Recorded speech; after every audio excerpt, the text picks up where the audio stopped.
So let me know what you think about pre-recorded sets, if it's for a light show, if it's okay or not. What do you think about the people entirely faking it?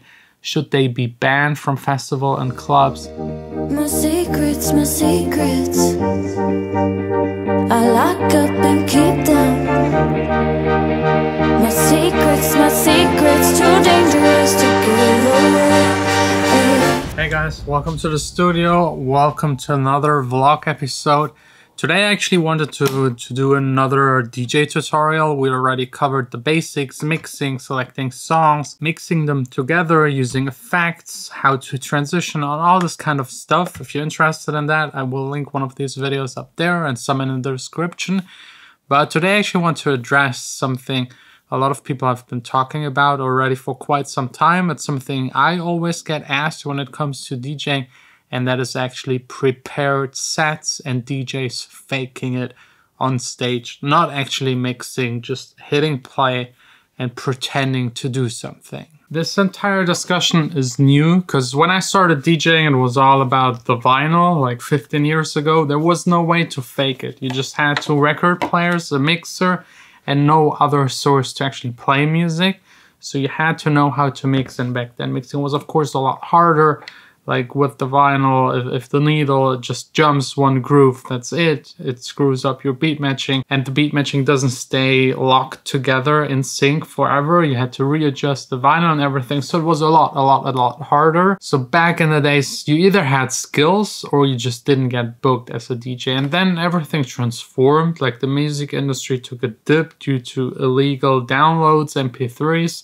So the producers started more and more to be presented in the foreground, be on the cover, their name on the song actually, and the singer as a feature. And they then also had to perform, because in the performance was the money. So a lot of producers became DJs necessarily to make money. And some of them are not that skilled. Some of them are extremely skilled. Some of them weren't skilled and learned how to DJ. So let's talk a little bit about those. First up, for example, David Guetta. He's a DJ for like 20, 25, maybe even 30 years. And the guys that are his generation, also like Carl Cox and I don't know, Richie Hawtin, all these like older legends that are now around 50, they definitely know how to mix. Like they can do it blind. They're very, very skilled. Every time I see them live, I'm very impressed. Some of them, as for example, David Guetta, switched from like mixing songs together really long to more and more actually playing mashups. So really hard cutting songs using effects. That's like the new way for the newer, more pop influenced music to transition, because you don't really have intros and outros anymore. And in my 15 years of DJing and me being backstage, for example, at Ushuaia a couple of weeks ago, where David Guetta played, where you had Brooks, where you had Calvin Harris as a guest, Diplo was there, Robin Schulz was DJing there. None of them faked their sets. Like I was right behind them. I could see what they were doing.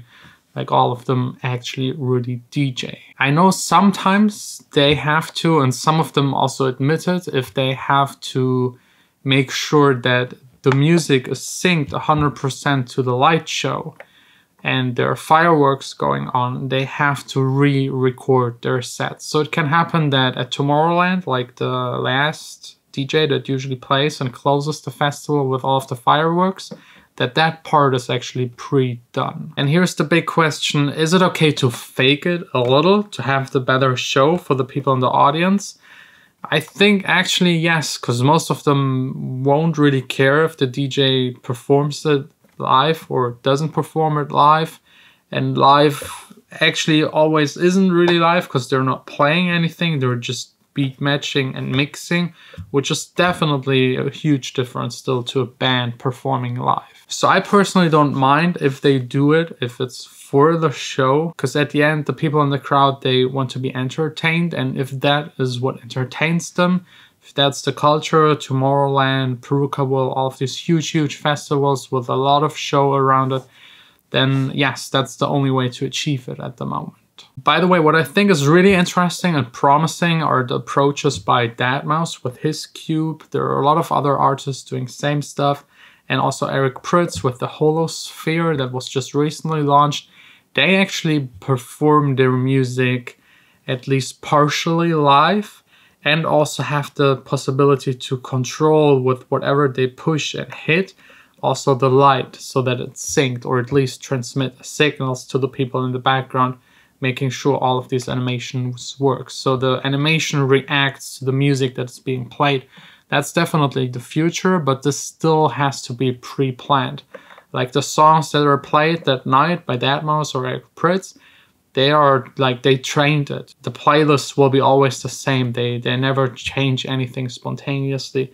But we're already used to that from bands. They also play the same songs in the same order on every kind of concert they do, because all of the stuff in the background is adjusted to this. And then of course we got the bad apples, like the Paris Hilton DJs that have like people from down under reaching over and correcting her, and some other people that are just famous in DJing because they had huge productions and actually really can't DJ, and they then just like record their sets and fake it.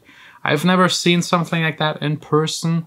I would have immediately recorded it, posted about it, and made sure that people know about it, because like, it's the same with lip syncing. It's just something you shouldn't do. I mean, there should be a little bit of pride. You as an artist, you should do your stuff live. People pay a lot to see you perform live, and then at the end not to perform live is a little bit like not fair towards your fans, which you should actually treat the best way possible, because without them you wouldn't be actually there. So let me know what you think about pre-recorded sets, if it's for a light show, if it's okay or not. What do you think about the people entirely faking it? Should they be banned from festival and clubs? Should they just like stand in front of the equipment for half a year and actually learn it to really do it live? Or does it absolutely not matter at the end because the crowd doesn't really care? I mean, I played like 2 or 3 shows live, like really live, not like DJing at all, like reproducing all of my songs. It took me months to prepare and no one in the crowd actually cared, so I just stopped doing it because it didn't seem really worth the effort. Maybe one day I will switch back to playing live, but at the moment DJing is a lot of fun and it satisfies the crowd. Would love to know what you think about it, especially about the ones that really fake it. So let's continue the discussion in the comments. That's already it. Today is Monday. I'm like totally stuck in business stuff, dealing with the next release, the first one of my new album called Secrets.